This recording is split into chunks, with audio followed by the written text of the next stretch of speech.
Mis amados hermanos, en el nombre del Señor Jesucristo, vamos a iniciar nuestros estudios en el capítulo 2 de esta carta del apóstol Pablo a los Colosenses. Un título muy precioso, mis amados hermanos. Una vida superior en Cristo. Tendremos la parte 1. Para ello vamos a utilizar de nuestra Biblia los primeros 10 versículos de este capítulo 2. Nuestro estudio tiene como verdad central la siguiente. Cuando tenemos a Cristo, tenemos todo lo que necesitamos para salvarnos y vivir correctamente. Todo. Él nos proporciona plenamente la salvación y no necesitamos nada más. En nuestro estudio, el punto número 1 tiene como título Preparación en Cristo. Para ello, nos vamos a basar en los versículos del 1 al 5. Pero primero daremos lectura a los 3 versículos y luego del 1 al 3 y luego comentaremos. La palabra de Dios dice así: porque quiero que sepáis cuán gran lucha sostengo por vosotros y por los que están en la Odisea y por todos los que nunca han visto mi rostro, para que sean consolados sus corazones, unidos en amor, hasta alcanzar todas las riquezas de pleno entendimiento, a fin de conocer el misterio de Dios el Padre y de Cristo, en quien están escondidos todos los tesoros de la sabiduría y del conocimiento.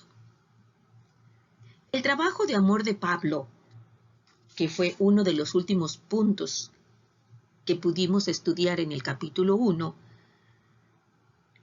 se describe con esta palabra o con este término griego, agona, que significa lucha. Y así es como se traduce cuán grande lucha tengo, ¿verdad? Y en Colosenses 1:29 fue ese versículo que dice así: para lo cual también trabajo, luchando según la potencia de Él, la cual actúa poderosamente en mí.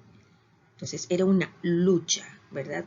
Decíamos como el atleta que en la pista, que en el campo agoniza prácticamente por lograr el triunfo. Colosenses 4:12 dice así: os saluda Epafras, el cual es uno de vosotros, siervo de Cristo, siempre rogando encarecidamente por vosotros en sus oraciones, para que estéis firmes, perfectos y completos en todo lo que Dios quiere, encarecidamente, en lucha.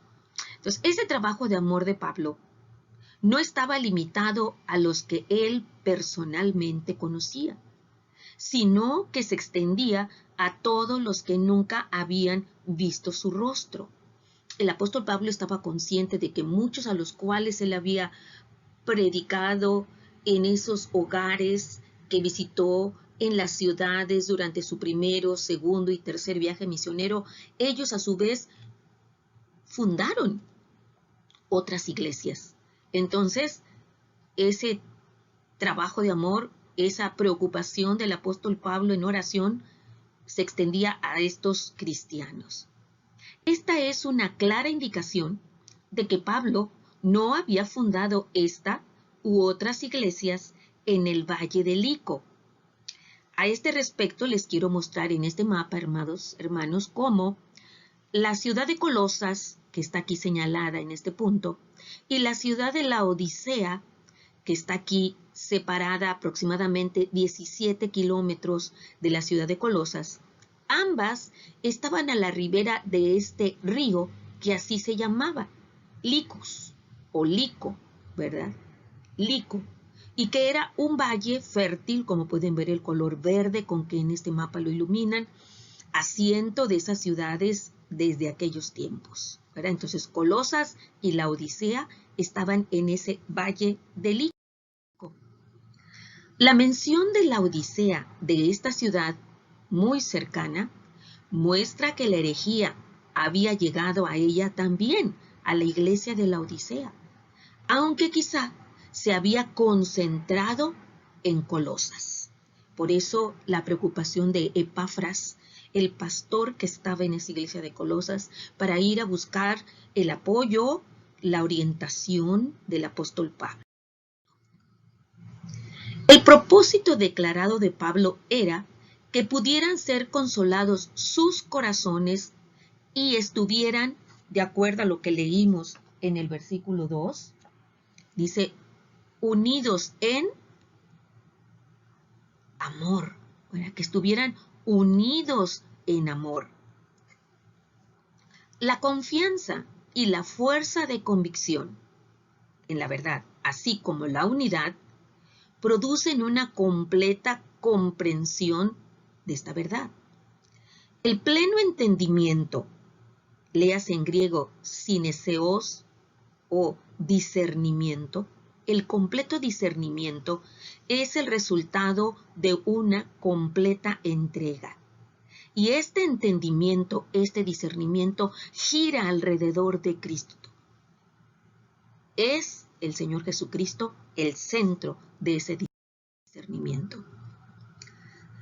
Esta comprensión o discernimiento de los caminos de Dios capacita a los creyentes para conocer epignosin a Cristo plenamente. Y aquí lo vemos a través de la palabra.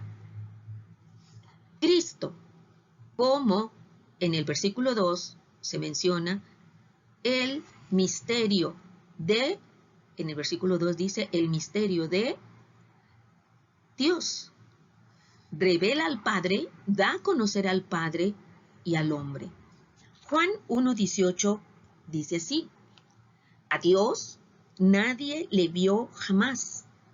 El unigénito Hijo que está en el seno del Padre, Él le ha dado a conocer.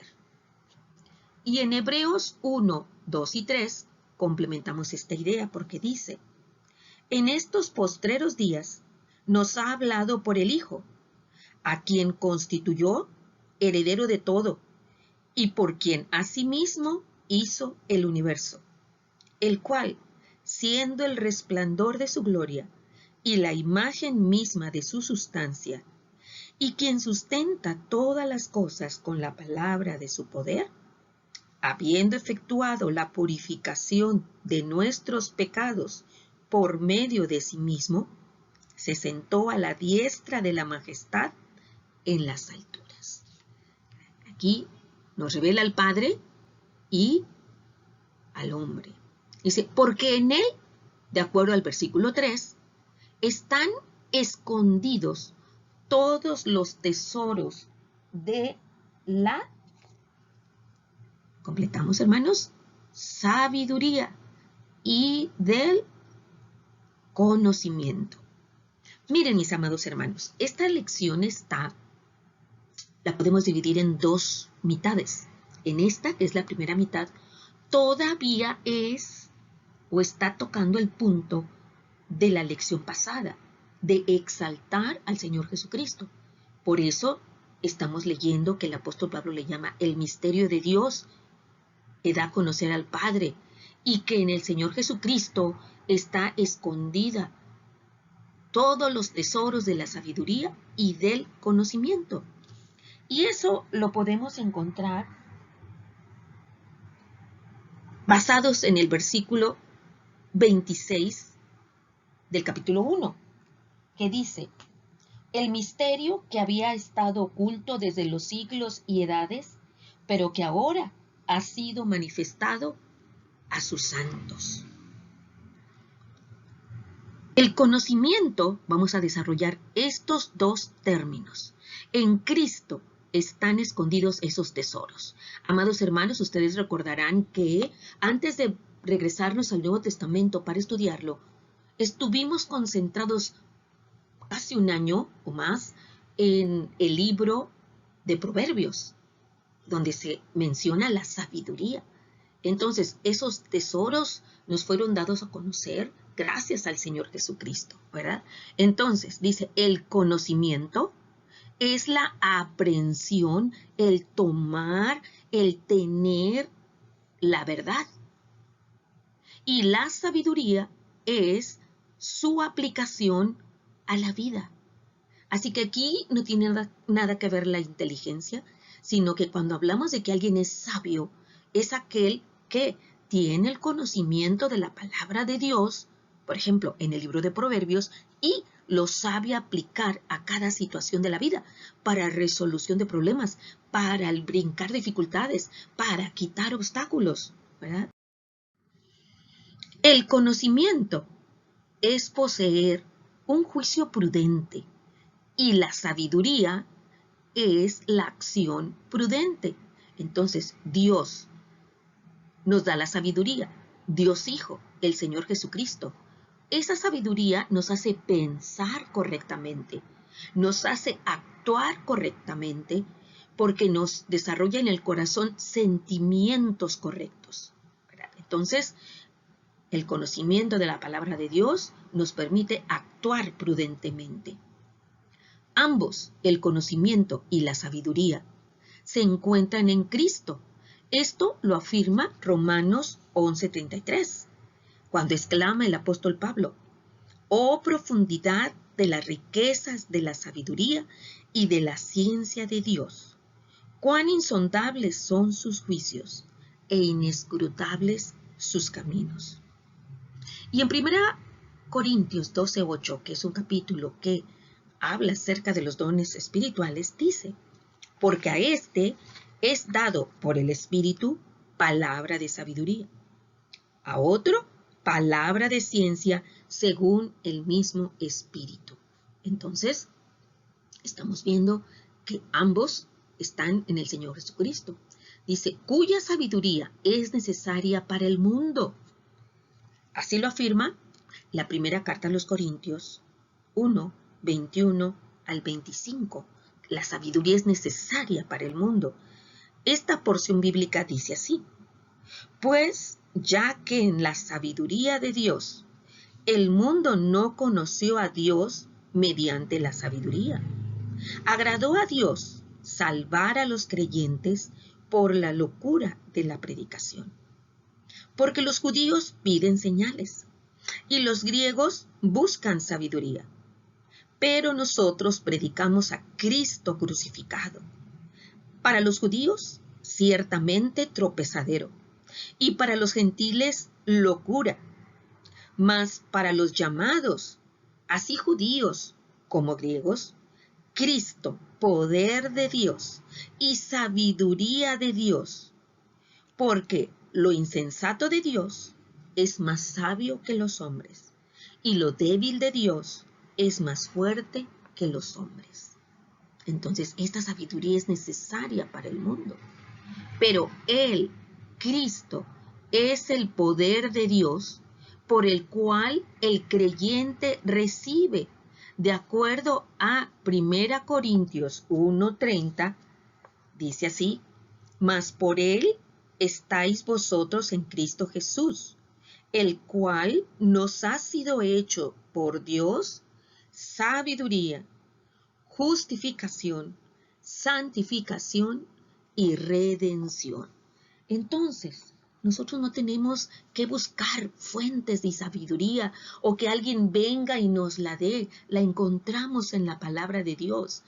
La salvación que nos da el Señor Jesucristo y ese Espíritu Santo que nos provee, que nos regala, es el que nos capacita para extraer esos tesoros de sabiduría que están en el libro, por ejemplo, en el libro de los Proverbios. Versículos 4 y 5. Dice así, sigue hablando del Señor Jesucristo: «Y esto lo digo para que nadie os engañe con palabras persuasivas». Después de que da los últimos datos de la exaltación de Cristo Jesús y de que en Él está encontrada, concentrada la sabiduría, entonces alerta a los hermanos de Colosas y les dice que nadie os engañe con palabras persuasivas, porque aunque estoy ausente en cuerpo, acuérdense que estaba encarcelado en Roma, no obstante, en espíritu estoy con vosotros, gozándome y mirando vuestro buen orden y la firmeza de vuestra fe en Cristo. Ay, mis amados hermanos, que el Señor Jesucristo nos dijera esto a la iglesia Gerizim, que tengamos y que tenemos un buen orden y que nuestra fe está firme en Él. Solo este conocimiento y sabiduría de Cristo pueden guardar al creyente de ser engañados con palabras, como dice el versículo 4, persuasivas. El término en griego hasta se oye así, hermanos, pitanología, que significa usar una loable, elaborada, plausible, pero falsa argumentación. Así eran esos herejes, ¿verdad? La verdad y el poder de persuasión no siempre están relacionados, hermanos. A veces escuchamos personas que son muy persuasivas y pensamos que están diciendo la verdad. Cuidado. El error puede convencer y a veces la verdad es persuasiva. Todo depende de si uno tiene la verdad de la palabra de Dios, y hace un compromiso completo con ella, de creerla, de presentarla, de estudiarla. De aquí que, aunque Pablo estaba ausente de los colosenses, él se gozaba del, ¿cómo los reconoce, hermanos? Del buen orden y la firmeza de su fe. Y esto, como pasaje complementario, 1 Corintios 14:40, que nosotros muchas veces en nuestra congregación repetimos. Y hágase, pero hágase todo decentemente y con orden. Ahora bien, viene ahora la exhortación a vivir en Cristo. Los versículos 6 y 7 son los que vienen a continuación.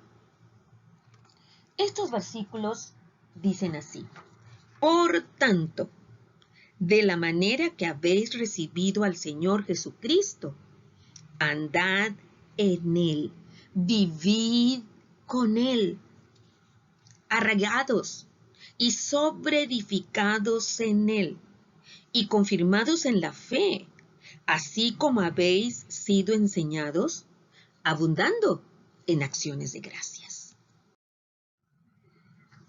En este punto, amados, podemos hacer una pausa para reconocer, viendo retrospectivamente lo que llevamos del capítulo 2 y lo que vimos del final del capítulo 1, plenitud de vida en Cristo.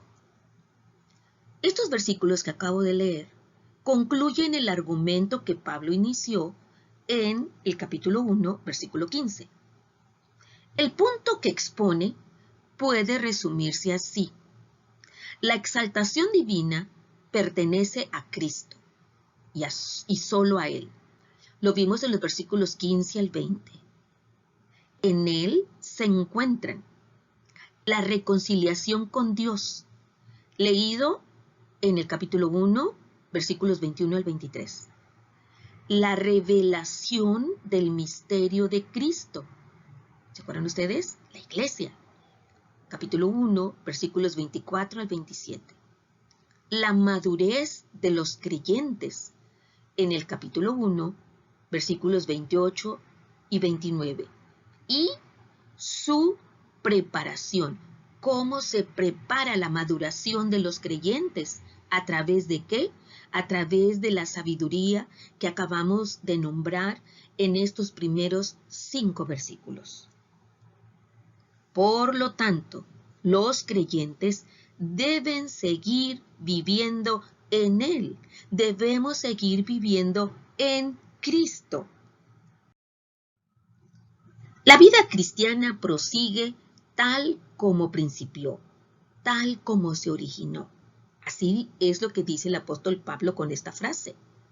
De la manera que habéis recibido al Señor Jesucristo, andad en Él, en ese camino, en el de vida, siguiendo sus huellas. Puesto que su fe inicialmente había sido puesta en forma decisiva en el Evangelio, Pablo los exhorta a que no abandonen esa divina autoridad a cambio de alguna filosofía extraña.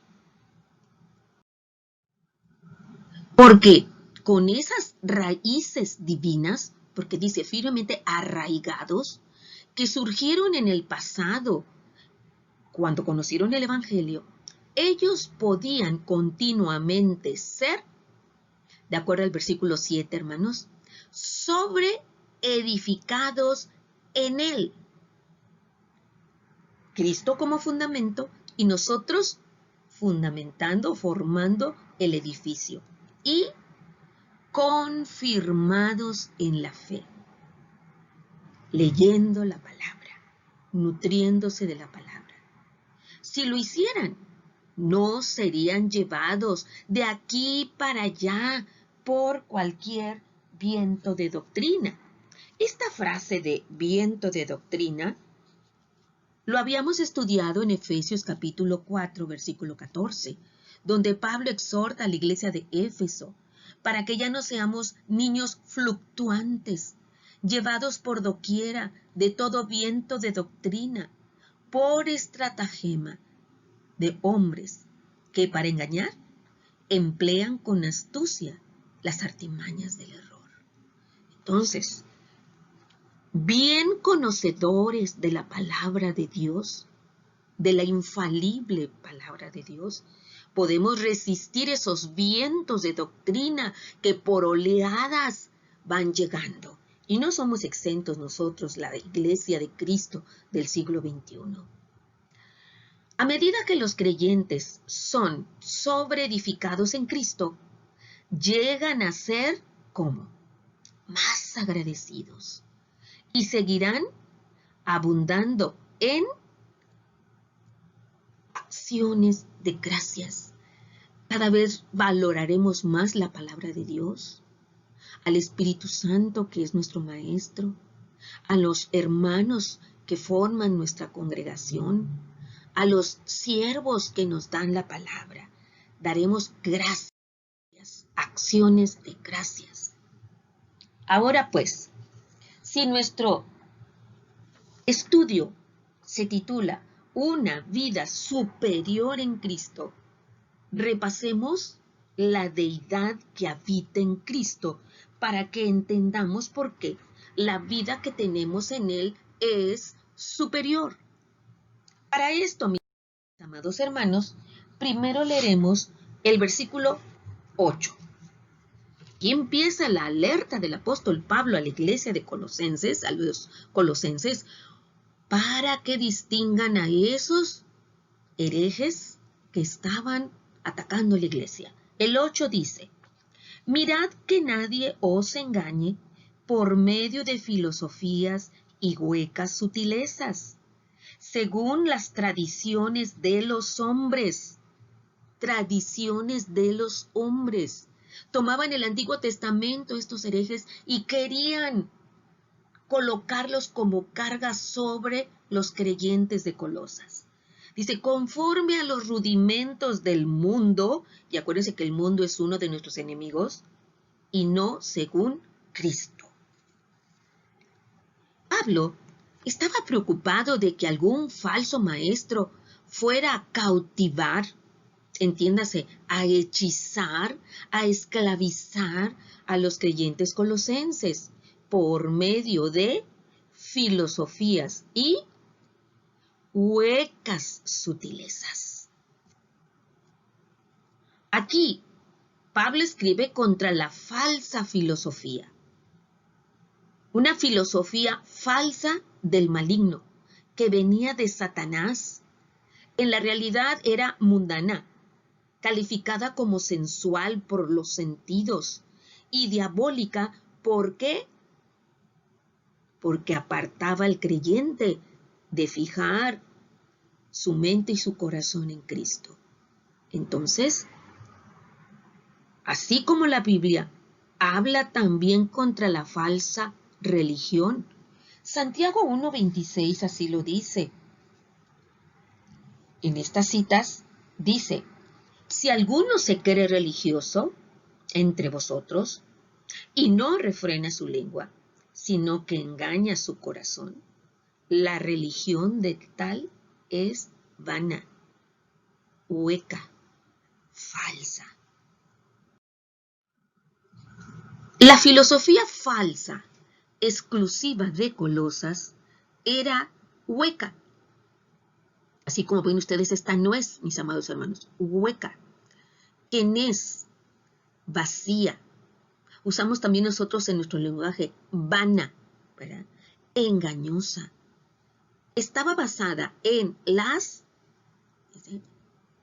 tradiciones de los hombres y no según Cristo. La verdad que tenemos en Cristo, que encontramos en Cristo, nos llena, nos nutre, nos edifica. En cambio, esas tradiciones de hombres, esos ceremonias entre las cuales estaba incluida también la circuncisión, era hueco. No daba la salvación ni la maduración del creyente. La verdadera filosofía cristiana lleva cautivo todo pensamiento a la obediencia a Cristo, según leemos en 2 Corintios 10:5, que dice: derribando argumentos y toda altivez que se levanta contra el conocimiento de Dios y llevando cautivo todo pensamiento a la obediencia a Cristo.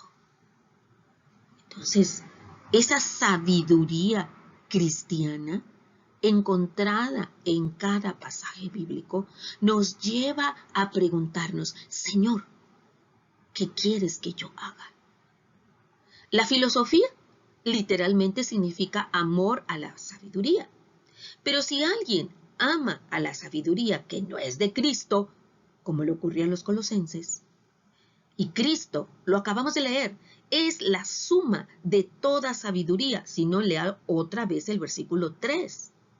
Dice: entonces está amando a un ídolo vano, como la nuez que vimos previamente.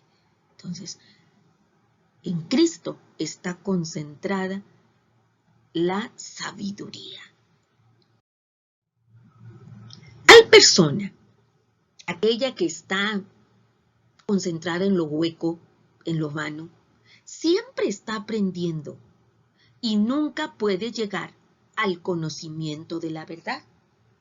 Eso lo dice primera carta a Timoteo 3:7. Pablo le dice a Timoteo: estas siempre están aprendiendo y nunca pueden llegar al conocimiento de la verdad.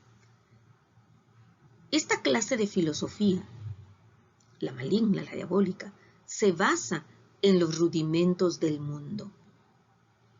Con este término, esto puede referirse a los espíritus malos que inspiraron tal herejía y sobre los que Cristo triunfó, según leemos en 2 Corintios 4:3-4 y Efesios 6:11 y 12. Dice así: pero si nuestro evangelio está aún encubierto, entre los que se pierden está encubierto, en los cuales el Dios de este siglo cegó el entendimiento de los incrédulos, para que no les resplandezca la luz del evangelio de la gloria de Cristo, el cual es la imagen de Dios. Estos espíritus malignos ciegan el entendimiento de los incrédulos. Y Efesios 6, 11 y 12, el apóstol Pablo anima a los hermanos de Éfeso y les dice: vestíos de toda la armadura de Dios, para que podáis estar firmes contra las acechanzas del diablo.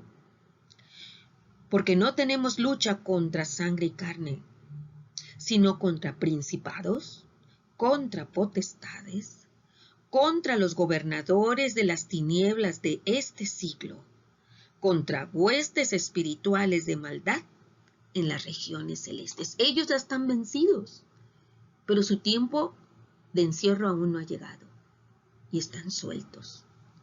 Y pueden llegar a inquietar a aquel creyente que aún no está bien preparado. Por eso dice el apóstol Pablo: firmes. Tal filosofía es demoníaca y mundana, no piadosa o cristiana. A menos que los creyentes fueran cuidadosos, firmes en la palabra, estudiosos de ella, dice, dicha filosofía los podía atrapar y cautivar. Nuestro pasaje de estudio termina con los versículos 9 y 10. Sigue hablando de Cristo. Dice así: porque en Él habita corporalmente toda la plenitud de la deidad. Y vosotros estáis completos en Él, que es la cabeza de todo principado y potestad. La plenitud de la deidad. La palabra plenitud, pleroma, no se encuentra en la filosofía basada en el vano razonamiento humano. No está allí. Porque en Él, completamos este versículo, Cristo habita corporalmente, ¿sí?, toda la plenitud de la deidad. Recuérdense, amados hermanos, que uno de los puntos frontales de ataque de esos herejes era negar que el Señor Jesucristo fuera Dios. Entonces el apóstol Pablo afirma esto categóricamente. En Él habita corporalmente toda la plenitud de la deidad. De allí que el individuo, el creyente, puede gozar de plenitud solamente en Cristo, no en los rudimentos. Sin Él, todo es vano y está vacío. La palabra deidad es literalmente teotetos, un término fuerte para describir la naturaleza de Cristo como Dios. Con todo, la completa deidad de Cristo se manifestó corporalmente en su humanidad plena. Él fue hecho carne, habitó entre nosotros. El Hijo de Dios nació como un bebé, sirvió a la gente, murió por nuestros pecados, se levantó de entre los muertos, resucitó, regresó al cielo y está sentado a la diestra de Dios. Tanto la deidad como la humanidad de Cristo fueron desafiadas por esta herejía de tipo gnóstico. Los herejes redujeron a Cristo a la condición de un ángel, cuyo cuerpo era solo aparente, no real. Esto era lo que decían. Y esto, al creerlo, socavaba profundamente una de las bases del Evangelio, que es que el Señor Jesucristo fue hecho carne. Pablo afirma aquí que Cristo es completamente Dios y verdadero hombre. Y complementa, nos complementamos en lo que escribió el apóstol Juan. Dice: amados, no creáis a todo espíritu, sino probad los espíritus si son de Dios. Porque muchos falsos profetas han salido por el mundo. En esto conoced el Espíritu de Dios. todo espíritu que confiesa que Jesucristo ha venido en carne es de Dios. Y todo espíritu que no confiesa que Jesucristo ha venido en carne no es de Dios. Y este es el espíritu del anticristo, el cual vosotros habéis oído que viene y que ahora ya está en el mundo. Hijitos, vosotros sois de Dios y los habéis vencido, porque mayor es el que está en vosotros que el que está en el mundo. Ellos, en el caso de Colosas, los herejes, son del mundo. Por eso hablan del mundo y el mundo los oye. Nosotros somos de Dios. El que conoce a Dios nos oye. El que no es de Dios no nos oye. En esto conocemos el espíritu de verdad y el espíritu de error. No solo la plenitud de Dios habita en Cristo, sino que también la poseen los creyentes. Participamos de la naturaleza divina por medio de Cristo. Cristo Jesús nos da su Espíritu, el Espíritu Santo, y Él produce en nuestro corazón mansedumbre como la de Cristo, gozo, amor, santidad, paz, pureza. Por eso dice que compartimos esa naturaleza divina. Los creyentes tienen o comparten su bondad, comparten su cuerpo. Él es la cabeza y no puede ser que la cabeza tenga una naturaleza y el cuerpo no. Por eso el apóstol Pablo menciona esto y dice que su cuerpo, del cual él es la cabeza de todo principado y potestad, incluyendo a aquellos que insistirían en que los colosenses vivieran conforme al mundo y no según Cristo. Nuestra aplicación del estudio. Pablo usa la ilustración de estar arraigados a Cristo. Así como las plantas reciben nutrición del suelo a través de sus raíces, recibimos fortaleza de Cristo, mis amados hermanos. Aquí está, ¿verdad? Cuanto más dependan nuestras vidas de Él, menos serán las posibilidades de que seamos engañados por aquellos que falsamente claman tener respuestas para la vida.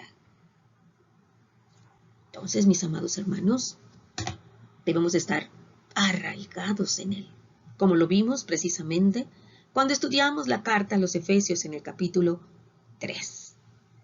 Que el Señor les bendiga, mis amados.